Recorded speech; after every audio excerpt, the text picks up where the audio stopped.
महाराष्ट्र की धरती 400 साल पहले न तो आदिल शाह के सामने झुकी थी और न तो आज अमित शाह के सामने झुकने को तैयार है।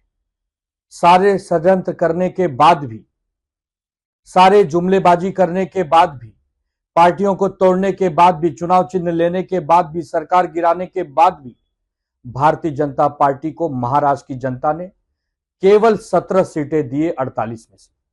ये बेचैनी, ये बौखलाहट न तो दिल्ली को पसंद आ रही है, न भारतीय जनता पार्टी महाराष्ट्र के नेताओं को पसंद आ रही है।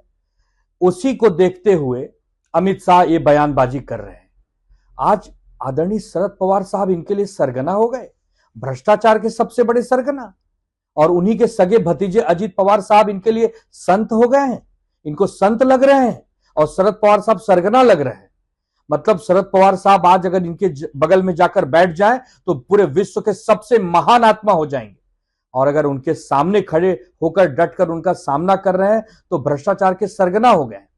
उद्धव ठाकरे साहब अगर इनका डटकर सामना कर रहे हैं तो औरंगजेब हो गए, औरंगजेब फैंस क्लब के मेंबर हो गए, और अगर इनके साथ जाकर बैठ जाएं तो पूरे दुनिया के एक चमत्कारिक पुरुष हो जाएंगे और महान संतों और ऋषि मुनियों में गिनती ये लोग बीजेपी वाले करने लगेंगे। इसका साफ संदेश है कि भारतीय जनता पार्टी दबाव की राजनीति करती है, अपने पास बिठाना चाहती है। अगर आप उनके सामने खड़े हैं, आंख में आंख पर मिलाकर बात करते हैं, तो आप दुनिया के सबसे बेकार व्यक्ति हैं। दुनिया के जितने भी बड़े से बड़े अपराध आपने ही किए हैं। ये कैसी राजनीति है? ये गंदी राजनीति है। इसका जवाब आपको विधानसभा के चुनाव में मिलेगा, 100% मिलेगा।